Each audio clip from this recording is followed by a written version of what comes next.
નર્મદા જિલ્લાના તિલકવાડા તાલુકામાં વટસાવિત્રી વ્રતની ઉજવણી। નર્મદા જિલ્લાના તિલકવાડા તાલુકામાં વટસાવિત્રી નિમિત્તે બહેનો દ્વારા અલગ અલગ જગ્યાએ વડનું પૂજન કરવામાં આવ્યું। સ્ત્રીઓ દ્વારા પૂજન, કથા વાર્તાનું વાંચન અને ભગવાનની આરતી કરવામાં આવી તેમજ દરેક સ્થાનોએ વટસાવિત્રીનું બહેનો દ્વારા પૂજન અર્ચન કરવામાં આવ્યું।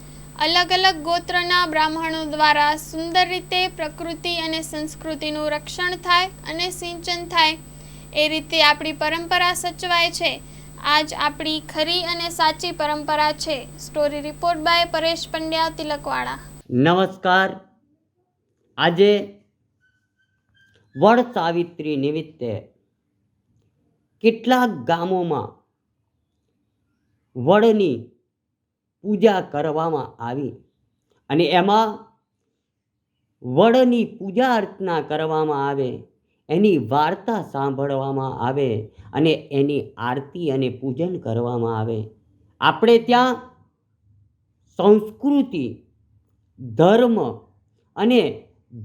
અને સંસ્કૃતિનું સિંચન થાય, આપણી પ્રકૃતિનું પણ સિંચન થાય। એટલા માટે આપણે ત્યાં વૃક્ષોને પણ પૂજનીય માની પૂજા કરવામાં આવે છે। એ પીપળો હોય, બીલી હોય, ઔદુંબર હોય કે કેટલાક એવા પૂજા કરવાના આપણે ત્યાં વૃક્ષોની પૂજા થતી હોય। આસોપાલવ હોય, આંબો હોય તેના તોરણ કરતા હોય, દરોય હોય તેની ભગવાન ગણપતિને ચડાવતા હોય, બીલીપત્ર ભગવાન મહાદેવને ચડાવતા હોય અને તુલસી ભગવાન વિષ્ણુને ચડાવતા હોય। એમ અલગ અલગ દેવોને અલગ અલગ પુષ્પ અને પાનથી ભગવાનની પૂજા થતી હોય છે।